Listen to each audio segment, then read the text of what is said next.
نبی صلی اللہ علیہ وسلم دن میں 100 بار استغفار کیا کرتے تھے، تو اس لیے ہم سب کو بھی کثرت سے استغفار کرنی چاہیے۔ استغفار بیماریوں کا علاج بھی ہے اور اللہ کے عذاب سے بچانے والا بھی، اللہ سبحانہ وتعالیٰ کی رحمت پانے کا ذریعہ ہے، اور پھر بارش کے نزول کا ذریعہ بھی ہے، زراعت میں برکت کا ذریعہ، کبیرہ اور صغیرہ گناہوں سے معافی کا ذریعہ، اچھا اعمال نامہ پانے کا ذریعہ، یعنی قیامت کے دن انسان کو جن کی بخشش ہوگی ان کو خوشخبری دی جائے گی اور ان کا نامہ اعمال جو ہے وہ بہترین نامہ اعمال ہوگا۔ پھر جنت میں درجات کی بلندی استغفار کی وجہ سے ہوگی۔ تو اس لیے ضروری ہے کہ ہم اٹھتے بیٹھتے اپنے گناہوں کی معافی مانگتے رہیں، اور استغفار کے لیے انسان اپنی زبان میں بھی اللہ تعالیٰ سے بخشش مانگ سکتا ہے، لیکن بہتر یہ ہے کہ اگر انسان قرآنی دعاؤں اور مسنون دعاؤں کا سہارا لے اور ان کو سیکھ بھی لے، کیونکہ یہ ہم سب کی ضرورت ہے۔ سورۃ نوح میں اللہ سبحانہ وتعالی فرماتے ہیں، حضرت نوح علیہ السلام نے اپنی قوم کو استغفار کرنے کو کہا، اور کیا کہا؟ فَقُلْتُ اسْتَغْفِرُوا رَبَّكُمْ، میں نے اپنی قوم سے کہا کہ اپنے رب سے استغفار کرو، اپنے رب سے معافی مانگو۔ تو نتیجہ کیا ہوگا؟ إِنَّهُ كَانَ غَفَّارًا، بے شک وہ بہت زیادہ معاف کرنے والا ہے۔ يُرْسِلِ السَّمَاءَ عَلَيْكُمْ مِدْرَارًا، تم پر آسمان سے خوب بارشیں برسائے گا، آسمان کو تم پر برسنے والا بنا دے گا۔ وَيُمْدِدْكُمْ بِأَمْوَالٍ وَبَنِينَ، تمہیں مال اور بیٹوں سے مدد دے گا۔ وَيَجْعَلْ لَكُمْ جَنَّاتٍ، تمہارے لیے باغات بنائے گا۔ وَيَجْعَلْ لَكُمْ أَنْهَارًا، اور تمہارے لیے نہریں جاری کر دے گا۔ آپ دیکھیں کہ ایک انسان کی خواہش کیا ہوتی ہے کہ اس کو کیا کچھ ملے، یعنی رہنے کا مقام اور حالات جو ہیں وہ پرسکون ہو، پھر اس کے بعد یہ کہ مال ہوں، بیٹے ہوں، باغ ہوں، اور زندگی کی اور آرائشیں اور نعمتیں ہوں۔ یہ ساری چیزیں کہاں سے ملتی ہیں، کیسے ملتی ہیں؟ استغفار سے ملتی ہیں۔ عام طور پر لوگ پریشان ہوتے ہیں، دکھی ہوتے ہیں۔ مثلا ایک شخص ایک بزرگ کی محفل میں آیا اور اس نے کہا کہ میرے حالات بہت تنگ ہیں، مجھے بہت پریشانی ہے، میرا رزق بہت تنگ ہے، تو آپ مجھے کوئی وظیفہ بتائیے۔ تو انہوں نے اس کو کہا کہ کثرت سے استغفار پڑھو۔ دوسرا آیا، اس نے کہا بچوں کی شادی نہیں ہوتی، تو آپ نے اس کو بھی کیا بتایا کہ کثرت سے استغفار کرو۔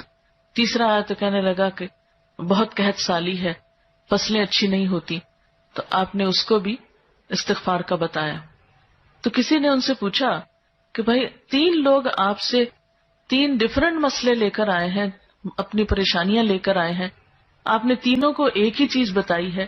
تو اس پر انہوں نے یہی سورۃ نوح کی آیت پڑھ کر سنائی کہ دیکھو یہ قرآن میں اللہ کا وعدہ ہے، اور اللہ کا وعدہ سچا ہے۔ اللہ تعالیٰ کی بات سے بڑھ کر سچی بات کس کی ہو سکتی ہے؟ ہمارے پڑھنے میں کمی کوتاہی ہو سکتی ہے، لیکن اللہ کی بات میں کوئی شک نہیں۔ ذالک الکتاب لا ریب فیہ، یہ وہ کتاب ہے جس میں کوئی شک نہیں۔ لیکن یہ ہے کہ بعض اوقات ہم خود پڑھنے میں کوتاہی کر دیتے ہیں۔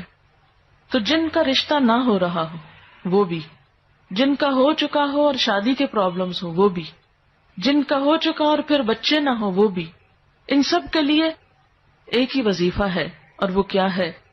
استغفار کا۔ پھر اسی طرح ایک اور جگہ پر ایک اور پیغمبر نے اپنے لوگوں سے کہا وَاسْتَغْفِرُوا رَبَّكُمْ ثُمَّ تُوبُوا إِلَيْهِ إِنَّ رَبِّي رَحِيمٌ وَدُودٌ، اپنے رب سے معافی مانگو اور اس کی طرف پلٹ آؤ، بے شک میرا رب رحیم ہے اور اپنی مخلوق سے بہت محبت رکھتا ہے۔ یعنی جب کسی بندے پر کوئی تکلیف آتی ہے تو ایسا نہیں کہ اللہ تعالیٰ اس پر خوش ہوتے ہیں اور جان بوجھ کے ستانا چاہتے ہیں بندوں کو۔ اللہ تو بندوں کے حق میں بہت مہربان ہے۔ پھر سوال یہ پیدا ہوتا ہے کہ تکلیف آتی کیوں؟ اگر وہ ہم سے محبت کرتا ہے اور وہ بہت مہربان ہے، تو بات یہ ہے کہ کچھ چیزیں ہم اچھے حالات میں سیکھتے ہیں اور کچھ چیزیں ہم ہارڈ شپ سے سیکھتے ہیں۔ کچھ نعمتوں کی قدر ہم اچھے طریقے سے ویسے ہی کر لیتے ہیں، اور کچھ چیزوں کی قدر ہمیں اس وقت آتی ہے جب کوئی مشکل پیش آتی ہے۔ آپ دیکھیے کہ اس کی مثال یوں ہی ہے کہ جیسے کچھ کھانے آپ کچے ہی کھا لیتے ہیں، جیسے فروٹس وغیرہ ہیں، آپ کو پکانے کی ضرورت نہیں ہوتی، لیکن کچھ کھانے آپ کو پکا کر کھانے ہوتے ہیں۔ اسی طرح زندگی میں کچھ حالات ایسے ہوتے ہیں کہ جن میں آپ آرام سے سیکھ جاتے ہیں، یا کچھ باتیں آپ کو بغیر کسی مشکل کے سمجھ میں آ جاتی ہیں، لیکن کچھ باتیں آپ کو مشکل آنے پر سمجھ آتی ہیں. اور جس طرح انسان پختہ اور میچیور ہوتا ہے مشکلات میں، آپ نے دیکھا ہوگا کہ جو بچے ہارڈ شپس میں پلتے ہیں وہ بڑے ہو کر ان میں اسٹیمنا زیادہ ہوتا ہے، لیکن جو بچے بہت نعمتوں میں اور نازوں میں پلتے ہیں وہ اتنے بہادر اور اتنے ہمت والے نہیں ہوتے. اس لیے دھوپ اور چھاؤں، غم اور خوشی، دونوں اس کائنات کا حسن ہے. دن اور رات ایک بہت بڑی نشانی ہے ہمارے لیے. تو اس لیے جب تکلیف آتی ہے تو اس موقع پر انسان اللہ کی طرف زیادہ رجوع کرتا ہے، اللہ کو زیادہ یاد کرتا ہے، زیادہ ذکر کرتا ہے، اور اس طرح انسان کے گناہ دنیا میں ہی معاف ہونے لگتے ہیں. ایک اور جگہ پر آتا ہے وَأَنِ اسْتَغْفِرُوا رَبَّكُمْ ثُمَّ تُوبُوا إِلَيْهِ يُمَتِّعْكُمْ مَتَاعًا حَسَنًا، اور یہ کہ تم اپنے رب سے معافی چاہو اور اس کی طرف پلٹ آؤ تو وہ تم کو اچھا سامان زندگی دے گا. یعنی دنیا کی اچھی نعمتیں کس سے ملیں گی؟ استغفار سے.